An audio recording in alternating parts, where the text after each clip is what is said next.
What's going on, everybody? Welcome back to G Myers World Podcast. So right now we're going to be talking about Thursday Night Football, the Chargers and the Chiefs. Now, this game, from the beginning to the end, I believe was a defensive battle with a couple key plays. Obviously, the pick six that Herbert threw late in the game cost them the game. They had it. It was, in my opinion, you got to let that guy get a rest. The receiver was trying to get a breather. They called him back in, and obviously he wasn't able to recover enough. He didn't even move after the guy threw the pick six, after Herbert threw the pick six. But we're gonna break down some of those things that went on. Obviously, Mike Williams is the new Calvin Johnson, obviously, because you just hike the ball, throw it up.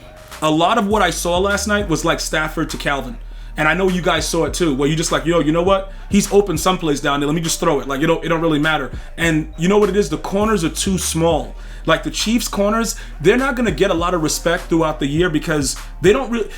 It's really, really difficult to kind of describe the Chiefs secondary. Up front, they got some really good, big bodies up there that returned. But the secondary is really, really like, they're like little miniature dudes running around like Alvin and the Chipmunks about to get mossed every game they go to. So in my opinion, I did pick the Chiefs to win, but it was a game where it could have easily been won by the Chargers. And, some people are going to blame the refs, that Asante Samuel interception that I believe touched the ground and the ground helped him. Even though his arm was underneath it, like his hand was underneath it, it looks like the ground helped him to like cup it a little bit. So there was a lot of, different things. They both threw Stevies, both Mahomes and Herbert, but Mahomes made key touchdown passes. Stepped up in the pocket, threw a dot, you know what I'm saying? J.C. Jackson's supposed to be one of the premier corners. He got straight burnt. A lot of those things transpired. So what we're going to talk about right now, simply put, is the fact that Mike Williams, looking at the way that he plays, and you can see he relies on him so heavily, Herbert, that he just started throwing it into bracketed coverages. You guys seen that? He threw it into like triple coverage towards the late part of the game. He was just throwing it. And you got to think that the Kansas City Chiefs are going to pay attention to him late in the game, and Herbert was just closing his eyes and throwing the ball late, which made it a very, very unfortunate turn of events for the Los Angeles Chargers. But let's just go ahead and start off, break it down, and I'm going to give you guys some of my point of views, and I would love your point of view as well. One of the things that I really liked about the game was that I got to see Patrick Mahomes without Tyreek Hill. Like full depth. It's the only game on Thursday Night Football. How is he without Tyreek Hill? So you have a lot of, you got the Vandale Scalding, you got Juju Smith-Schuster, who I think is trash, and you got who's the other guy? McCole Hardman, the key guys. Then you have obviously his running back who went crazy, and he got a dot also. The two running backs that they intertwined into the lineup when Mahomes scrambled early in the game and then threw a laser for that touchdown. But listen, this is my point though, right? This is where the NFL is a very interesting thing, because we're gonna have to wait to see how the Dolphins work with Tyreek Hill. But I can tell you positively that I'm getting the same Mahomes. Let me know if you guys agree. Like, he's going to throw some bad passes, but a lot of them that are dangerous are going to go for touchdowns just because he's able to sidearm the ball and do weird stuff. That's what he is, right? So he's going to give you more of good things than bad things, with or without Tyreek Hill. Now, one of the things that people are going to say is like, yeah, G-My, they didn't really go deep other than when they came out in tight and he burnt J.C. Jackson. They didn't really get a lot of things downfield. That was the one time where they singled up a receiver.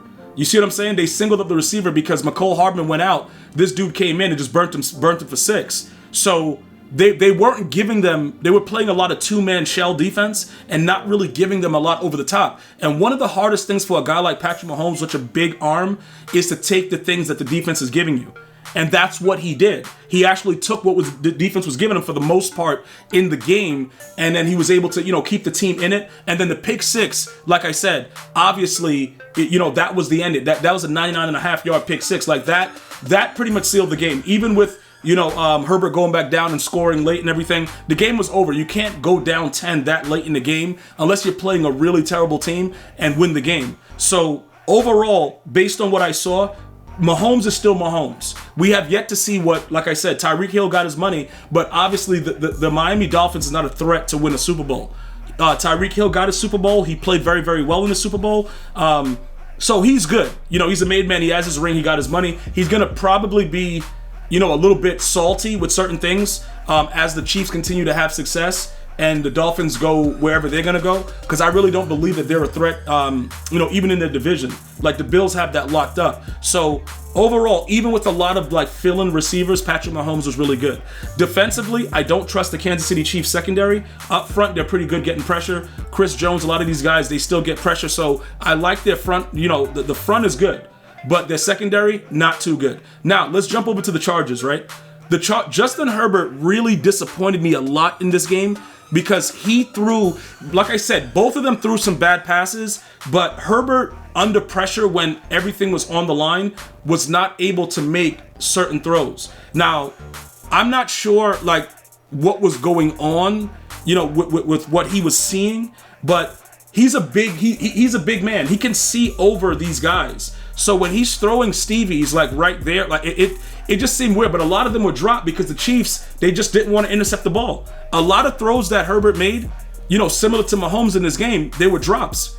You know what I'm saying? Like, it wasn't like he was out there going crazy the way he usually does. And this reminds me of when he played the Patriots. And this is why I said, I think Herbert is the real deal, but he still has to get through that process of understanding what the coverage is giving him. If you have a set in route and they bracket Mike Williams with 3 dudes, you're not fitting that in there, bro. Like, it's not gonna happen. Like, dude, what are you doing? And he still threw it. Like, it's like, yo, whatever, I don't care. I'm doing this anyway. That's what I had a problem with, overall. You guys can blame the refs. You can say, yeah, they didn't do this, they didn't do that.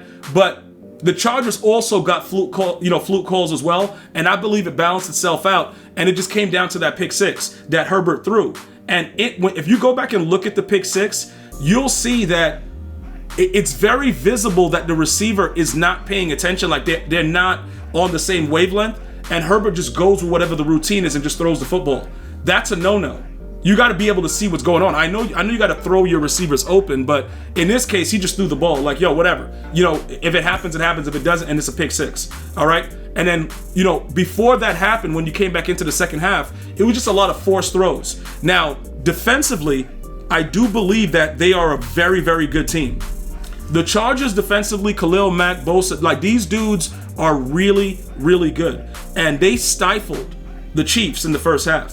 They straight up stifled them, and it was just a recovery. The Chargers blew a lead. I believe, like I said, did the Kansas City Chiefs just outright beat them? No. But I believe in this situation, like when you look at overall what happened in the game, I do believe that the Chargers should have won the football game regardless, and anything other than that pick 6 is a win for the Chargers. So if you want to blame anyone, it's going to be on Herbert. Like this whole entire game, it comes down to plays at the end. Always remember this, guys. It's not how you start, it's how you finish. So if the dude doesn't throw that pick, dude, they win the game. Easily. Like I don't see with the way they were playing defense against the Chiefs, how they're going to go, down the field and do whatever. It's just not going to happen because they're not giving him anything over the top. 2-man shell defense, whatever. And then Derwin James needs to go to the WWE. Let me know if you guys saw that play where he just body slammed Kelsey. I just wanted to get that in there, but that didn't really have, because it wasn't a fumble. They thought, the ball came out, but he was already down by contact. I just wanted to put that in there because I couldn't believe he did it. And then the refs, I thought they were going to call unnecessary roughness. They didn't do anything. They just said, you know what, bro? Listen, it's WWE out here in these streets. Like, let's get it popping. But I just had to put that in there. But defensively, I think they have enough to go very far. In the playoffs, I think they can. They're a winning football team as long as Herbert can make the right decision. They're gonna be okay. Keenan Allen will be back. Like, a lot of things will change up, and they'll have the experience. But I like Mike Williams. Okay, Mike Williams. The only problem that I have when a quarterback that is like, he's still relatively young in the league. When a quarterback feels that they have that unstoppable receiver, my problem is forcing the ball the way he did late in the game to Mike Williams. Because one-on-one, Mike Williams is uncoverable. He's the closest thing that I've seen to Calvin in a very, very long time. Because he was just throwing the ball up, and one of the things that was a pass interference, he still mossed the guy. It was like, and they had 2 penalties, and they declined both. Like, nah, we mossed him, we good. Mike Williams is a monster. So, early, what was it? The first half, he had like 6 catches, and he still kept going in the second half, but they kind of toned it down, started double teaming him, bracket coverage, a little bit of cover 2 with guys, they switched it up on him to put more people on him because he had to get attention. He was going wild. But that is a shining star for the Chargers. because now you got a guy when he comes back, Keenan Allen, running all the routes, doing all this stuff, getting open, doing whatever he wants, and then you got another guy on the other side that you have to double team. The Chargers potentially can be very, very dangerous. And that's something that I took from it. I'm like, all right, they took the loss, but it's not about that loss, because you can't even worry about this. Like, you got to start planning for the next game. They have a lot to look forward to, this young team. And the Chargers, just mark my words, they're going to be very, very dangerous. If we could just get like a decent games from Herbert, where he makes the right plays, that defense will not let you down. I promise you that. I want to thank you guys and girls for watching. Hopefully you're having a great day. Let me know your feedback and get it to me in the comment section. I'm going to see you guys and girls next time. One love, y'all.